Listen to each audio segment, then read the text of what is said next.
Places. Places.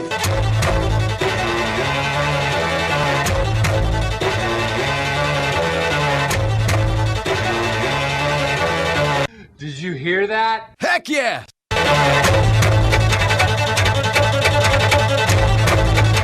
You are listening to Calling Out Controversy, the new political and economic talk show that's taking over the information station where you'll never know what you'll hear next. It's 88.3 FM, WVCR The Saint. Now let's focus up, because here's Nicole Commisso and Andrew Hecht with this week's topic. Hey everybody, this is Andrew Hecht. Thank you for tuning in every week. This is Calling Out Controversy. Unfortunately, tonight, Nicole is feeling a little under the weather, and we're all hoping she gets very well very soon, because I cannot do this on my own. That said, I have a new guest in the show today. I have Hunter Galpin. Hi, how is everyone doing today? Yes, Mr. Hunter Galpin, the freshman on campus who has somehow made it into every single political club. I don't even know how that's possible. We also might have a surprise coming on later tonight. Maybe a special guest, maybe not. We'll see. So right now we want to talk about affirmative action. Hunter, thoughts? Well, affirmative action has, it was a great idea at the time, but I think now today, in today's society, it has no place. It doesn't make sense to have affirmative action. As a Democrat, I still think that it's important that everyone have a fair and equal opportunity, but when it gives certain different groups the ability to basically supersede other people that are just as qualified, if not more qualified, because in a liberal's perspective, they have been oppressed for so long. So you put the hard D on Democrat right there, but what do you mean by it's unfair? Well, that's what affirmative action is. They should have the equal opportunity to, again, supersede other people. I don't think that's right. So you're saying you're for equality of opportunity in the sense that everybody should have the opportunity to apply and get in based off merit. Yeah, it should be a meritocracy. Everything should be a meritocracy. Nothing is inherited. You don't get into a school because your father went to that school. You get in on your own merit. And I think that's something that's been lost a lot in this country. If you see the current scandals at the University of Southern California, I think it's kind of disgusting that you can pay millions of dollars and have your kids go to school. They don't study. They get fake sports scholarships. It just happened at Yale yesterday. Their ex-head coach just stepped down due to admission scandals. So even the most prestigious of institutions are not insulated from this sort of scandal. Well, I mean, it's kind of funny because on one hand, you have people that literally pay millions of dollars to put their kid through college. And then at the same time, you have people who have legacies where like 3 generations of the same family's gone to that college and they're just almost immediately accepted because of donor contributions or because the name carries weight. And then affirmative action is a quota system where you have people diversified based on race saying, oh, we have enough X here. We don't need to pick for that pool anymore. Now we got to pick from other pools. And it's based off skin color, which is, I mean, college admissions at this point sounds like a giant cluster bomb of nonsense. I don't disagree with you, but I think that at the time it was to mimic the population in the United States. However, I think going on into the future, we need to look at it as who can do the best where. We should be picking people based, again, off merit rather than skin color, gender identity, religion. Those things, there are schools for that sort of thing. There's all women's schools like Smith. There are all Jewish schools like Brandeis. Well, not so much Brandeis anymore, but they're known for it. Well, I mean, if you really wanted to get into an all-Jewish school, you'd go to Yeshiva. All right, well, not beat a dead horse, but I was just using an example of schools that I looked at. Well, I mean, but like, wouldn't you want to go to Yeshiva? I would want to go to Yeshiva. I had no interest in that, but I'm just saying, Brandeis was the one I applied to. But then I'm at the Catholic school, so. So, anyways, getting back to it, I think what's interesting is I'm in a civil liberties class. We cover affirmative action. I think we're coming up on it within the next week or so, actually. And we've been teased by our professor about Justice Clarence Thomas's remarks on affirmative action. Now, we've had the opportunity to read a couple of his dissents so far based off race, and I think I kind of have a prediction. My prediction, and I will get back to you on this, listeners. Now, mind you, part of my prediction is also this happened in like 2003, and so you could just go back on the internet and look it up, but like I have a feeling he's going to be against it, and that also comes from the idea that Justice Clarence Thomas is one of the people on the Supreme Court that believes you have to stop discriminating by race in order to stop racial discrimination. You know, it sounds silly, but he's like, yeah, any form of racial discrimination is racial discrimination. It sets a precedent for you to do it to the other groups of people as well. Affirmative action does that as what they call reverse discrimination. Right. And that's why quota systems are wrong. So we just got done with a case parents involved in community schools versus Seattle. I think that was the case name. And that was interesting because Clarence Thomas basically just goes out of his way to go after Stephen Breyer. Justice Stephen Breyer actually wrote an 80-page dissent that he read out loud in court. 80 pages out loud in court, which is insane. That's rare for any Supreme Court justice to do, but they were pitted pretty harshly in that issue. So what do you think, man? You think that Clarence Thomas is right? You think that the only way to stop discrimination is to just stop discriminating? So I think it's a very interesting point you brought up, Andrew. Well, I think Clarence Thomas is extremely right. I think there's more to be said about combating discrimination. I think there's way more to that. I think that you have to look at who is being discriminated against, why they're being discriminated against. And then when we look at the problem of affirmative action, who is being left out? Typically it is white males who aren't getting into STEM programs, and white women are actually the ones that are getting into STEM programs. I disagree that just white women should get into STEM programs. I think the most qualified of people should be allowed into STEM programs. Yeah, I mean, I don't think anybody here is saying we should exclude people based off populist demographics. I don't think anybody here is going to argue that. I think it's just a matter of, hey, if you're good at this, you should get in. The people who are the best at this should get in. But that goes into education and how it starts from the issue. So we do actually have another guest in the room today.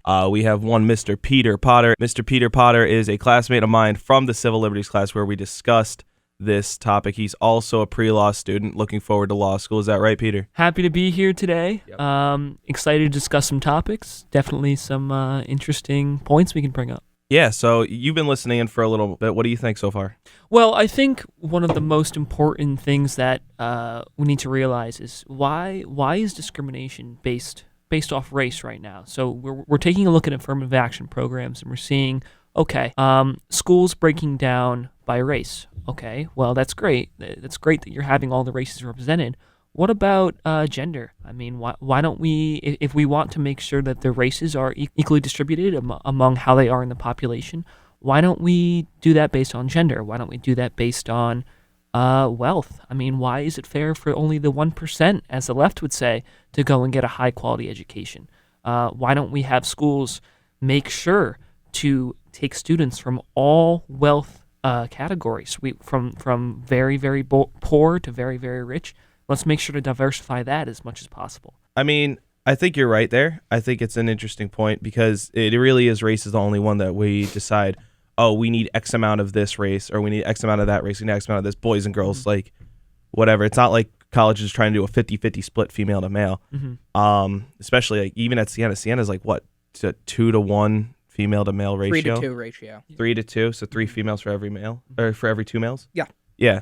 Which is, I mean, that's not a bad ratio. It's just, it's not like we're trying to even out gender gaps like you're saying. Right. It comes down to me is that I think that everybody should just have the opportunity to apply to any school and get in solely based off quantifiable measures of academics. So either how good are you of a student or how high are your test scores? I don't know which one should be better. I don't like standardized testing, but that's a different subject.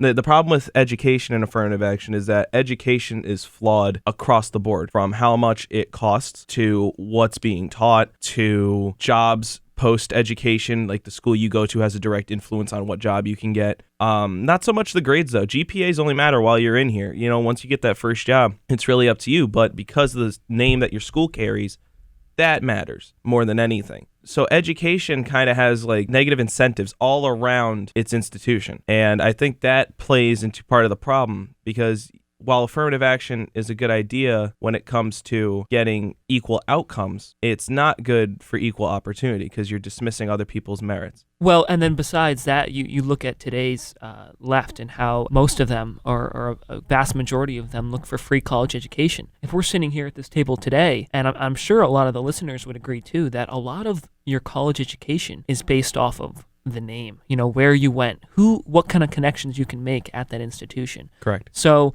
if you're paying into a system that is now not as merit-based and doesn't provide you the education you're looking for, if it admittedly is only or a majority of the time good for the networking after school, you look at today's Ivies and you look at what you were saying about absolutely. About the Yale and California schools admitting people for money. I mean, if these schools were truly academically more demanding, then those students who paid to get in there should fail out. I mean, that would be the only thing that would make sense if these schools were truly, looking for higher education, looking for the best of the best. If it's just for the name and that's an underlying problem, then why are we looking to pay into a system that doesn't provide what we're looking for? Peter Potter and Hunter Galpin are in the room with me today. Cole is ill. She'll be back healthy and happy, hopefully. And we were discussing affirmative action education, the problems within the system, and equality of opportunity versus equality of outcome. Now, getting back to our conversation to finish it off for the night, Peter, do you think that education's taken a bit of a dip in quality in the last 40 years or so? Do you think that because we're getting more liberal with how we admit students and trying to keep student retention rates high in order to boost credibility of the school as being a fair school, if they would call it fair, do you think that because of that our educational standards have lowered? Do you think that we are getting less excellence? I think that our educational systems have raised. I know that with jobs that really don't require a degree, it's hard to find a job out there today without having some sort of schooling, and I can understand that. But that's because of other reasons as well. I mean, we look at today's demands for doing jobs, and you need bachelor's degrees, associate degrees, and sometimes people can't, they can't afford it, or they don't have the means of getting that education. But I think a big problem, especially with the quality of the education, is there's a lot of filler. There's a lot of majors that really don't prepare people for the real world. There's a lot of activities and curriculums that are nice on paper, and they're nice in the context of receiving an education, but when it comes right down to it, how is that going to build you as a person in preparation for your time in the employment arena? Yeah, I think it's interesting because in 2013, we were ranked 24th in literacy. In 2015, we were ranked 14th in overall education. A lot of people blame that on Common Core, and we're falling behind a lot of countries that normally, when we compare them to us, we're usually about on the same level. It seems to be due to, I'm going to reference a previous episode, the Freedom Indexes episode. That episode basically had these same countries, either around or above us in terms of freedom. And now they're all topping us in education. We have South Korea, Japan, Singapore, Hong Kong, Finland, UK, Canada, the Netherlands, Iceland, and Poland. Those are the top 10. Then there's 3 more after that than us as of 2015. I don't know what they're doing differently,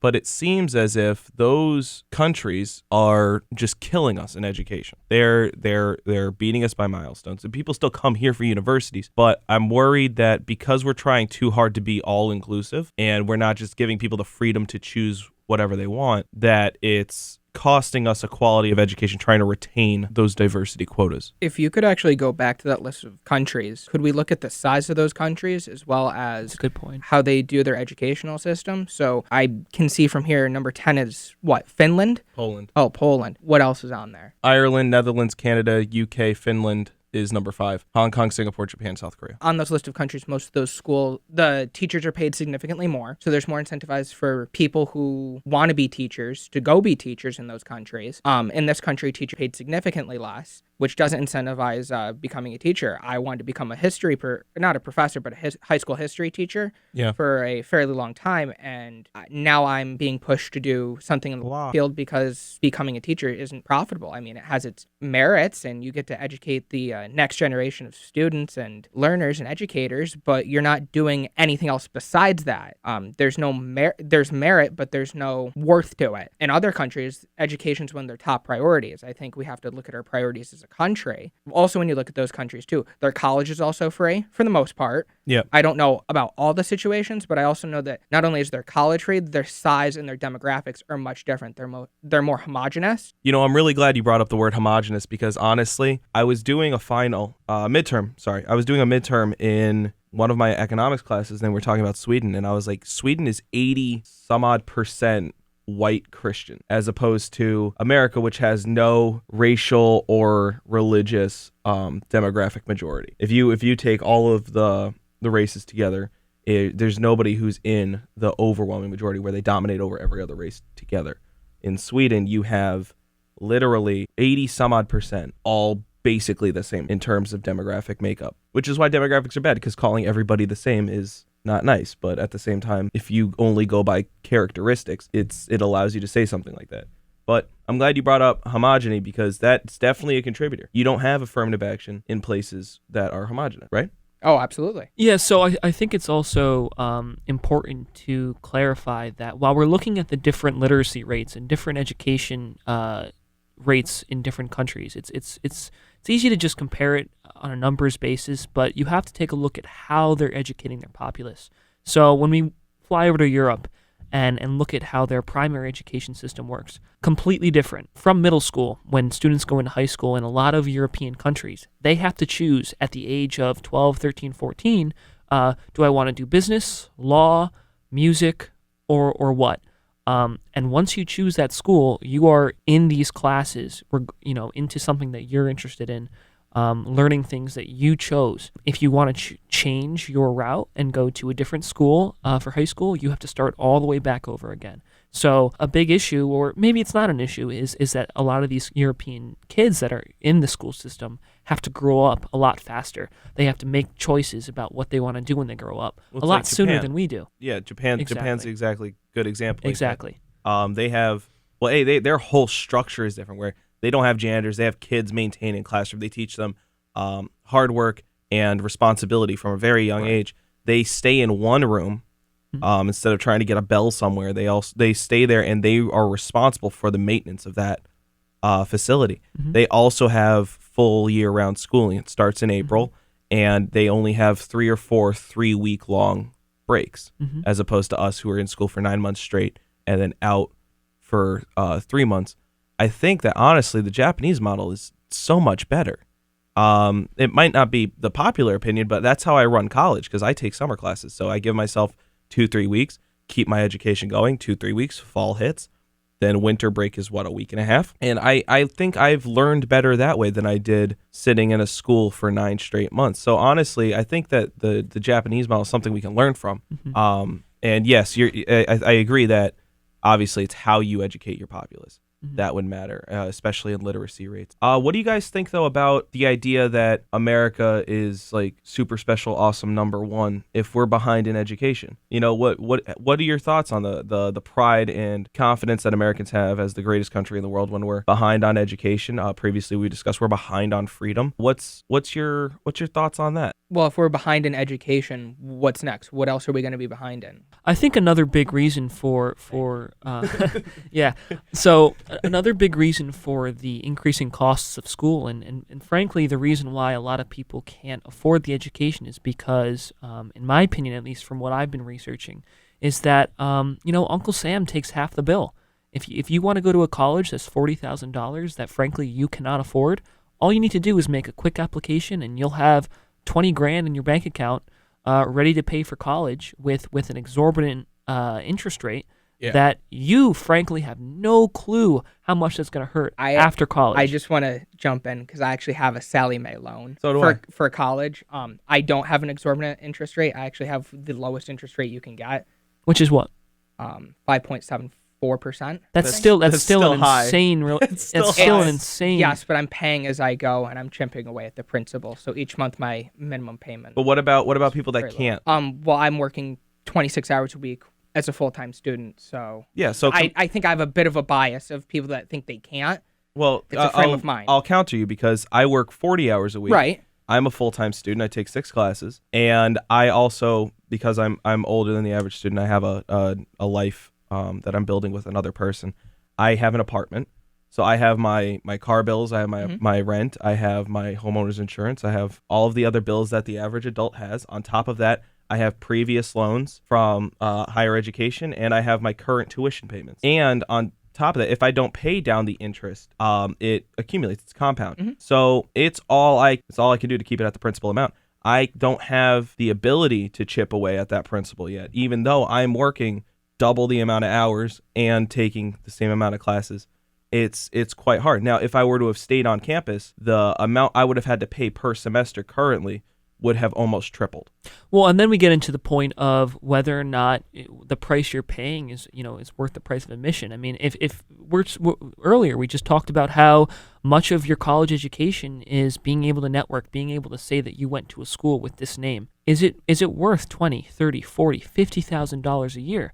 The reason being, in my opinion, is that it's easy to just give out money and expect to have someone pay pay what's it off later. What's your thoughts on the idea that college only got more expensive because the government started guaranteeing loans? Because that's my belief. My belief is that college was $400 for a full ride. I thought it was, per semester. It was $400. You could pay it off in the summer. Yeah, and that was back in 1965, 1966? Yeah. Right. So now it's, to go to Siena, and this is my business, it's $50,000 a year. Mm-hmm. So how the heck, even with the rising cost of inflation, did we get from $400 a semester to $25,000 a semester? That's just tuition, room, board, and your classes, not including books, dues you have to pay to certain clubs if you want to join them, not including the gear you'd have to buy if you play a sport, not including your fun times and whatnot if you want to go out and participate. Well, that's the thing with that is that that's all it's part of the college experience, and I understand that, but a lot of the reason why college has gotten more expensive is because the demand for better and better people teaching these classes, for better computers, for we just installed a huge telescope to watch the stars. Mm-hmm. That's magnificent. That's great. But that being said, there's also a lot of things that are in just for fluff, and that's like at any school, at any education. That's any business. Yeah, any business a too. Profit margin. But if you're being funded by the state and federal government to continue creating fluff, and the government's just going to give you money for that, what's the incentive to stop? What's the incentive to stop just developing, just to develop? What's the incentive to save money and to really look at what as a school you're purchasing and what you're going to be providing your students when it's on someone else's tab? So what do you think about the $9 billion $9 billion cut to education spending by the government? It was in recent news. Was that the rollback on tax relief? Or not tax relief, loan relief? Is that what you're talking Yeah. about? Well, I wanted to say this point earlier. You brought up that it costs $25,000 a semester. We do have alternative opportunities at other state schools. I mean, if we really want to go to that point, you can go to a state school for about half that price per year. No, that's true. So, I mean, we did pick an institution, again, for a name and for the connections it gives us. So I don't think that we're necessarily in a place where we can even be judging ourselves, considering the fact I actually see it's a tad bit hypocritical of us to even say anything, because we're still paying into that system. No, we picked a school. I will say that I take that point. I concede to the fact that you have a point there, that we are paying for it as we're talking about it. Mm-hmm. I also want to clarify too that there are definitely better educational, you're going to get a better experience educationally at different schools. I'm not sitting here trying to say that us at Siena College are going to get the same quality education as at Yale or Harvard or what have you. But the cost of it is it's deciding whether or not this is because of enhancements in education and paying teachers and professors and materials for the students, or is this a lot of the fact that, well, students are just going to pay for it? So we take a look at that $9 billion reduction in government giving loans. So what's that going to do to the community? So that's going to say, okay, if Jimmy was going to go to school and now can't get a loan, he's probably not going to go to a private school. Maybe he'll apply for some scholarships. Maybe a school will give him some scholarships, whatever. But that being said, Jimmy's not the only one not going to college here. There's going to be lots of people that, because they can't get that loan, won't go and get a good education. What does that do to the schools? They're going to look at that and say, well, geez, last year we had 800 kids from the capital region come and join our school. This year we only had 600. Well, that's not good, because now it's 200 less students than we had before. We have our own quotas that we have to fill. Yeah, and that then becomes, if a demographic that you can associate with race is then misrepresented by an economic class, or rather an economic class is misrepresented by a race, you can then go, we don't have enough of X people in the college. We need to start admitting them regardless of test scores. Right. And so it all ties back together. This is all the time we have for today, though. Thank you guys for coming on. I appreciate it. Peter Potter and Hunter Galpin, two good friends of mine that helped me out. Baba Booey. Baba Booey. All right, guys, it's been WVCR 88.3 The Saint, calling out controversy every week. Follow us on YouTube. Follow us on Instagram. Send us some emails, callingoutcontroversy@gmail.com. Tell us what you think. Leave comments. Have a good night.